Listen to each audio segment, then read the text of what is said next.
Friday on NBC.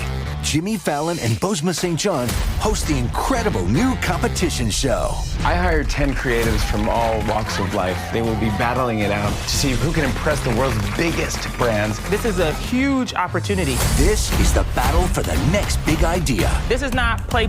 We're spending millions of dollars. I'm so excited to embark on this adventure with all of you. May the best idea win! On Brand with Jimmy Fallon, Friday on NBC.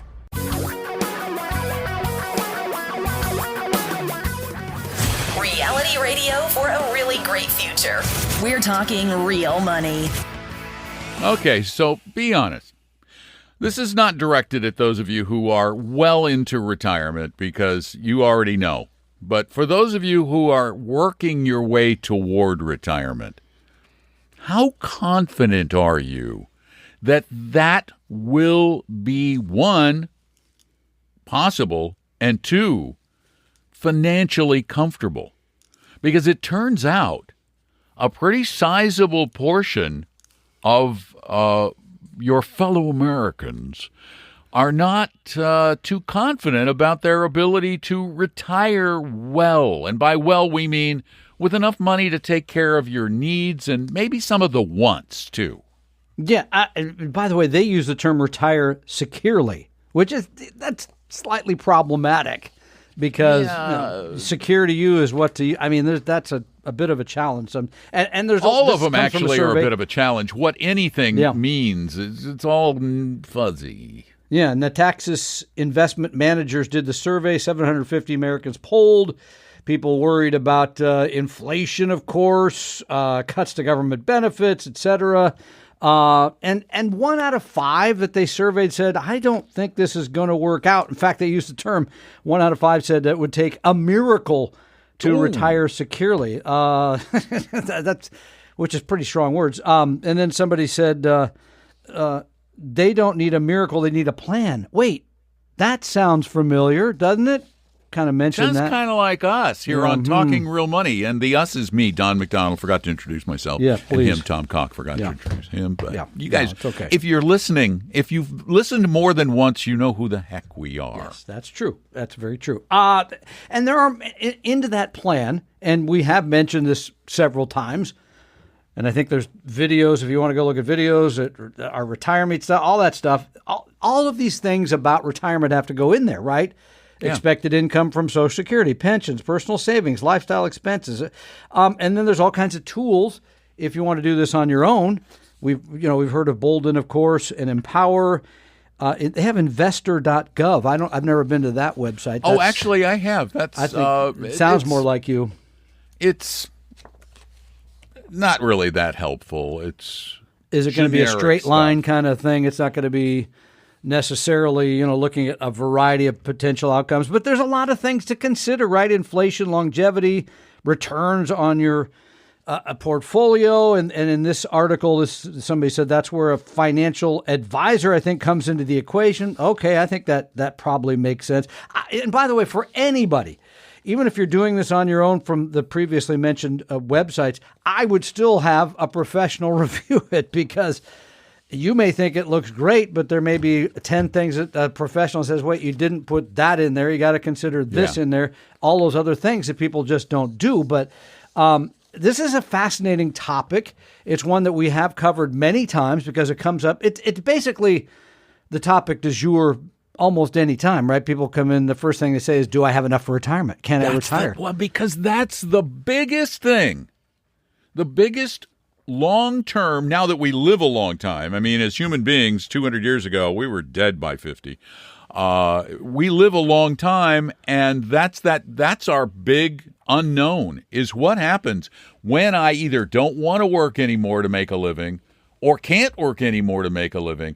How do I support myself and my family and still have some fun? Yeah, and the thing that I see as a practitioner, and I'm lucky because I get to meet and chat with so many of you. In fact, it's been a great week because the advisors were out of town this week, and I got to make all the calls to people that called in. I love it. So I talked to a lot of you.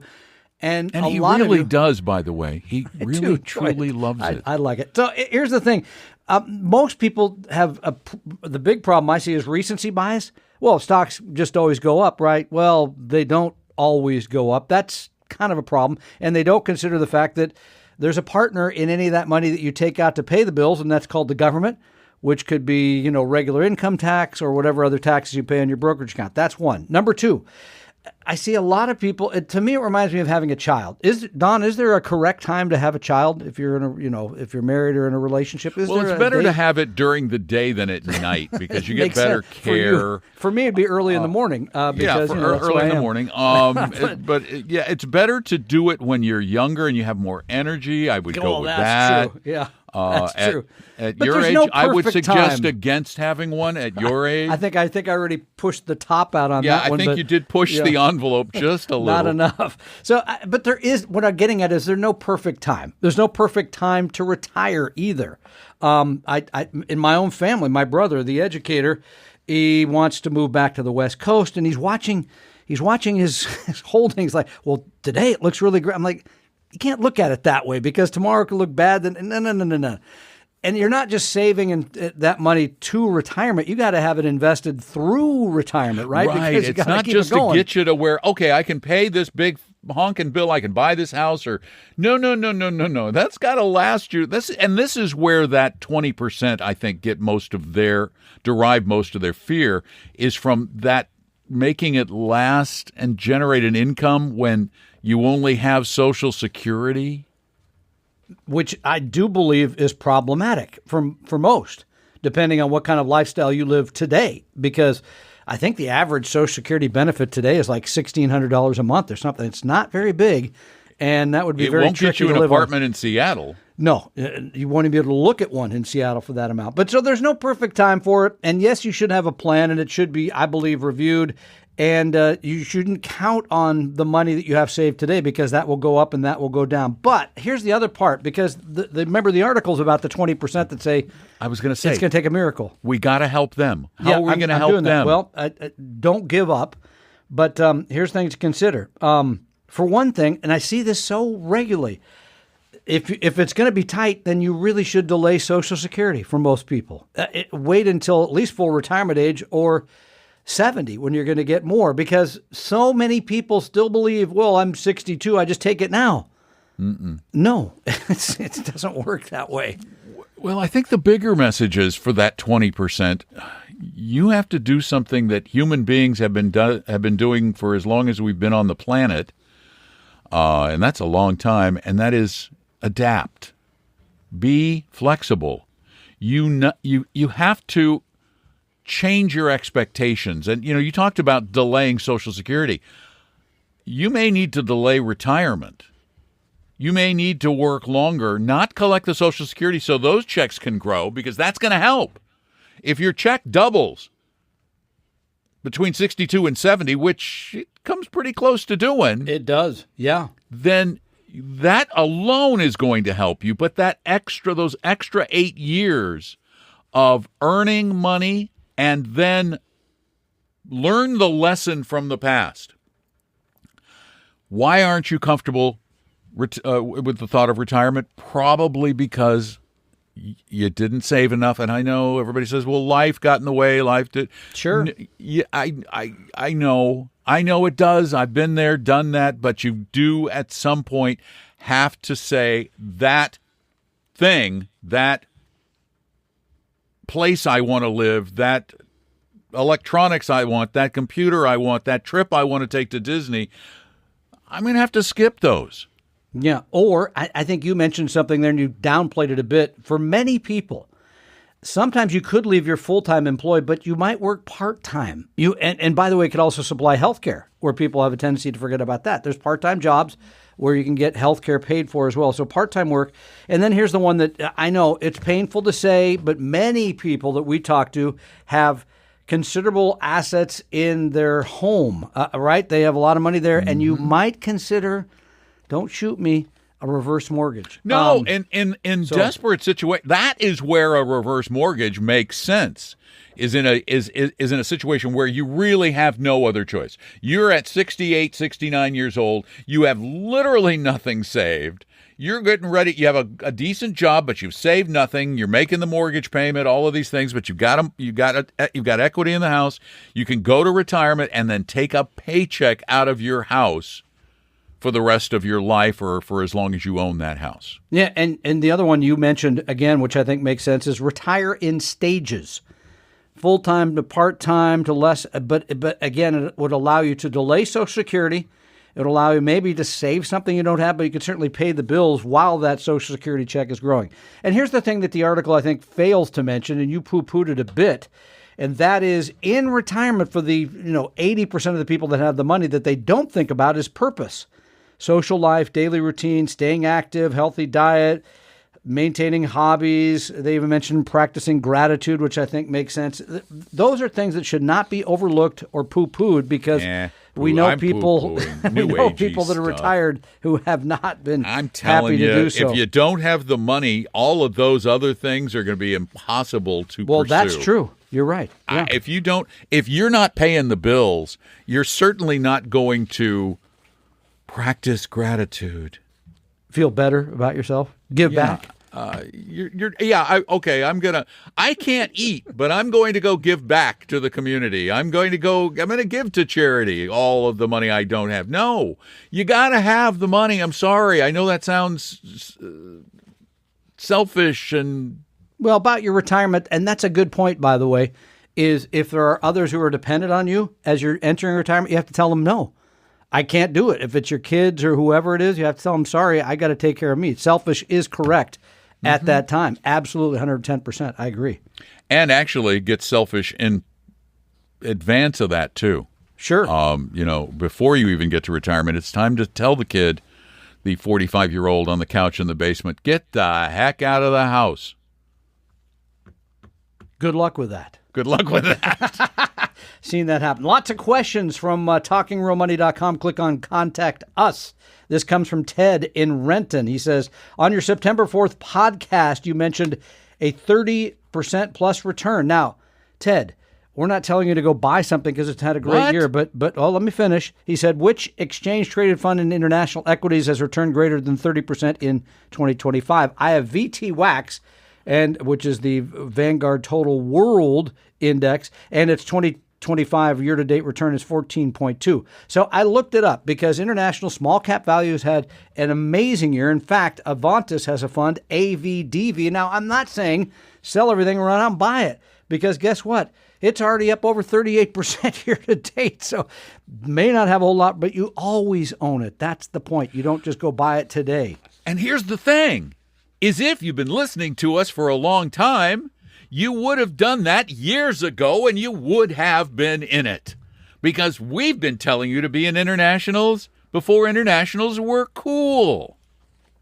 Because they've been lately, but not for a long time leading up to this. No, they were awful and nobody wanted to invest in them. Because it's like, well, here's what people say.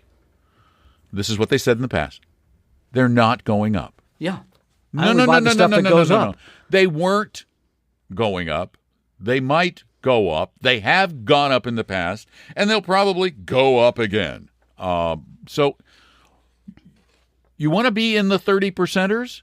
You got to be in all of the asset classes, and you will occasionally be in the 30%ers. Yeah, but to answer your question, Ted, AVDV 38.4% year to date. From Holbrook, New York. That's Tom's recommendation, apparently. Tiziano writes us, hello, gentlemen, and potentially Roxy. Let's say there's a 529 account started 15 years earlier with, say, $70,000 extra, not needed for education. Can Roth contributions be made over the next 5 years to the beneficiary, assuming they have a job, and then a new beneficiary be named? Once the 5-year Roth contribution is completed by child one, another 5 years needed for the new beneficiary. The answer to that is I don't know. You can always change the 529 beneficiary. That I do know. But I don't know if that changes the rules on what he's referring to is the fact that now with 529 plans, you can make those contributions to the beneficiary's Roth IRA. I'm planning on doing this with my daughter, and they'll get a $35,000 head start. But you have to do it each. I know, they're going to write me and say, oh, you didn't mention only as much as they make that year, and the maximum is $7,000 a year. So, but you can do that for 5 years. I don't know, and Don's looking into this feverishly as I speak. whether or not you can simply change the beneficiary and add them to the Roth contributions. I'm still looking it up. I'm a slow typist. Hold on. 30. Yeah, okay, got that. Well, let's see. Yeah, I know you can name a new beneficiary. You can change. You could change the beneficiary on half of the account. You got a $70,000 account. You can assign. You can leave half of it with beneficiary A, who originally had the whole 70. Yep. You can move $35,000 to beneficiary B, and then you can make those Roth contributions, at least according to what I am reading. And, of course, that's the big qualifier because I am not the IRS. Yeah, there's all kinds of codicils that you can never find. I hate tax questions. Thank you. I hate them. I hate them. Social Security could be worse because there's another bunch of silly little things in there that you don't always pay attention I think to. it's just different. Social Security only has like 100 variations on the theme, whereas the tax code has a billion variations on the theme. Momentary tax code, which, of course, whatever it is today. Yeah, it's ridiculous. All right. Melissa writes us from Loveland, Ohio. This is lengthy, so listen up. I'm an RN working in medical device sales for 13 years. When it comes to finances, I feel like how I imagine a person who has a loved one in a hospital and doesn't have any medical people in their family at their mercy. Wow, that's pretty astute, actually. I've recently made listening to books, podcasts while driving, I drive a lot, about retiring and retiring early, my part-time job. I'm 58, and I want to retire now. And I recently paid to have Facet, F-A-C-E-T. That'd be Facet. There's flat no fee fiduciary. in it. Thank you. Answer a few million questions I've written down. I haven't received the full plan yet, and we just had our first information session. Seems legit, not trying to sell me anything at least. Do you have any thoughts or experience with Facet? Facet. Well, let's see now. It's F-A-C-E-T, right? Not Faucet. That's correct. All right. Just wanted to make sure. Facet is they are solely a registered investment advisor. Yay. That is really encouraging. They have a relatively short Form ADV Part 2. Oh, that is encouraging. They manage about $5 billion in assets. That says a lot. They charge... Where are their fees? I thought it was supposed to be on this page. I'm generally a pretty fast Form ADV reader. That would be on page 8. I missed it. I went right past it. See, when your fees are on page 8, that's also encouraging because that means that it's not incredibly complicated. They have financial planning fees, and then they have a flat annual membership fee. Interesting. That is something I have not seen. So you pay them a set amount every year, and they're there for you, hopefully, for whatever you've got coming up. Yeah, they don't charge a fee for investment management or advisory fees. And then, let's see. It really does. It says it's based on the needs. Okay, hold on. Finding it in the fine print. Facet notes that depending on the member's assets under management, the fixed planning fee that Facet charges in respect of financial planning services may be in excess of the 2% asset-based fee industry standard. Wait, I think that's outrageous. That's not the standard. Yeah. That's crazy. Okay, That's hold on. Red flag. Hold on. I got the fees. I found the fees. They charge for complete planning and asset management, like what we do for all our clients. They charge $7,600 a year. So on $1 million portfolio, that's 0.76. Yeah, that's fair. Yeah, okay. That's fair. That's actually fair. On 500,000, it starts to look more expensive, but that's normal. Yeah. It's actually pretty fair. Yeah, for complete planning, that's $7,600 a year. So, to me, that sounds pretty darn reasonable. Yeah. Okay. She goes on. Melissa does, from Loveland, Ohio. Next, I had moved my 401k to an IRA. She says Northeastern Mutual back in 2016. I think she means Northwestern Mutual. Well, there may be. Who knows? I don't know them. Yeah. I'm finding the fees that I do see are costing me about $4,000. Also, on an account my husband, they're charging about $4,000. So a total of 8% or $8K a year, 1.35% up to $800,000. Then you get a break. Eye roll, she says. Well, after coming across Fire Your Financial Advisor and J.L. Collins' Simple Path to Wealth, I'm way leaning towards moving that to Vanguard's VT Sachs and VBTLX. Mm-hmm. This advisor is a friend's son. Of course, I do feel bad, but not that bad to pull my money. No, and you shouldn't, by the way. This is a business relationship. You shouldn't feel at all bad. Not at all. I don't care if they're your kid. I agree. You love your kid, but if they're working for Northwestern Mutual Life, you don't invest with them. And this is, I'm sure they're not an investment management place. They do. Well, they hold themselves out there, but they're not. They're in the insurance business. I had rolled $140,000 in 2016 and now at $280,000. That doesn't mean much to me. Not so terrible, but made the mistake of asking Perplexity. I don't understand. Perplexity is AI. Oh, okay. But yeah, so she's trying to figure out, what I'm getting here is she's trying to figure out, should she just move to VT Sachs and VBTLX? She then goes through her $1.5 million. Husband will get a pension. So I think we're in a good place, but really considering putting the IRA in Vanguard's index fund on my own. Side note, my current 401k through my employer is either Vanguard. I'm sorry, this is way too long. I'm feeling like a fool for not researched all this before. I appreciate any insight. The short answer is, if you're comfortable managing that with a couple index funds, sure.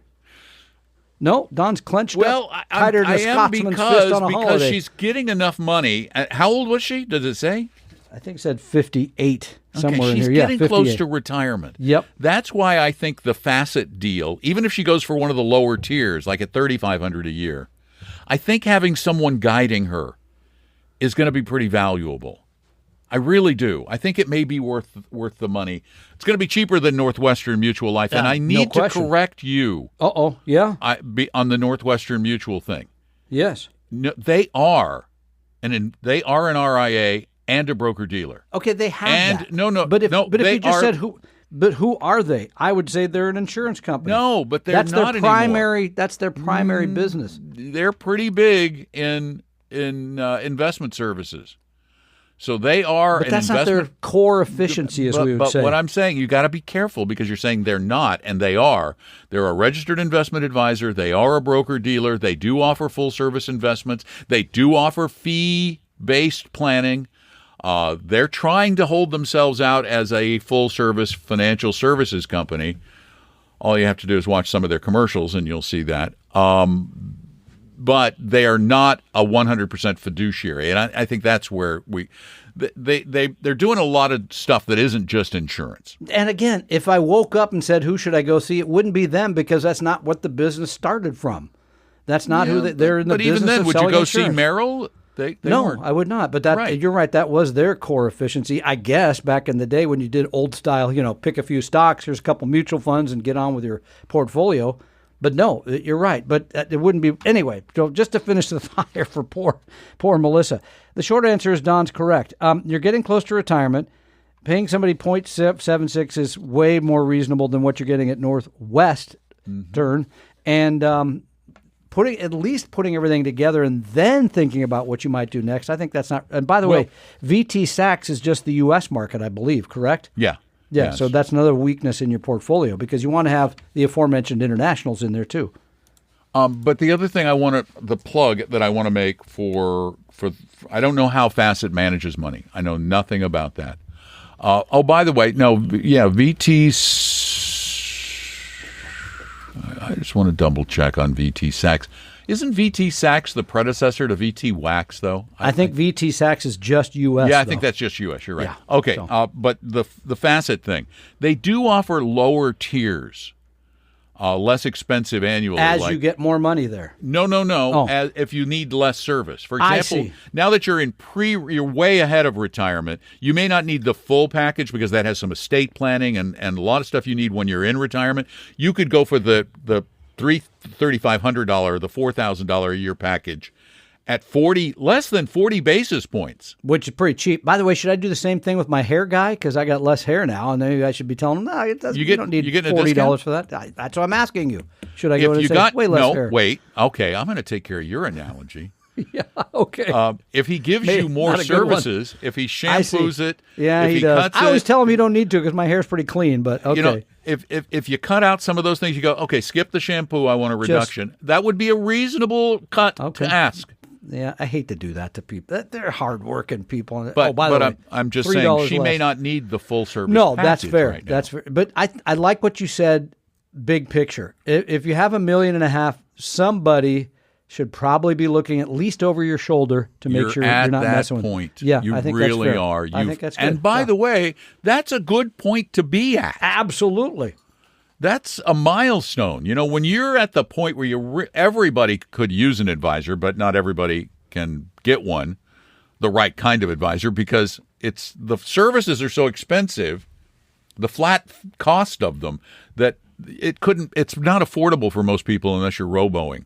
But when you've reached that 7-figure threshold, it's time to start looking at somebody who's personal and advising you. And, you know, even if they cost you 1% a year, it's probably going to end up being worth it. Yeah, I think so. And if you just have a question, you can go to talkingrealmoney.com, click on Contact Us. If you do want some personal help, if you do want a review of your portfolio, kind of get an idea where you are headed for retirement or in retirement, you can go to that same aforementioned talkingrealmoney.com and click on Meet an Advisor. I was waiting for you to say it. See, I was going to say, I was sitting here waiting. I was going to go, Tom has obviously been studying the website. Apparently because not well he said, enough. Contact us. Yeah, and then I got that part right. I was waiting because I thought he never gets Meet an Advisor right. So I'm just going to give him a minute. Please. And they go to, and then you take a big, long pause, and I'm going, he doesn't remember it. Sorry. Meet an Advisor. Okay. Close. All right. So, use us, please. That's why we're here, to be used. That's why we're here. We love every being day. used. Absolutely. I'm Don McDonald. That's Tom Cock. Use him more than you use me. And I'll be here. Hey, you're using me. You just don't realize. Who's doing all the editing of these podcasts? Who? You're waiting for an affirmation here of some kind? Who's doing all the editing? That would be you. Yeah. Okay, yes. Yeah. We all bow down. Creating the art with ChatGPT. With ChatGPT. God, all the art since April. All of the show art and the since stuff is April good, man. I gotta has say. been created by ChatGPT. And if you haven't had a chance to look at the art, sometimes it's really, I give prompts, and we go through probably, on average, we probably go through about 7 or 8 iterations. I go, no, tweak that, move that over there. No, that's wrong. That was not what I had in mind. I need a little more drama. So we go through all these iterations, but some of the stuff has been great. Like the Lego looking Dave Ramsey.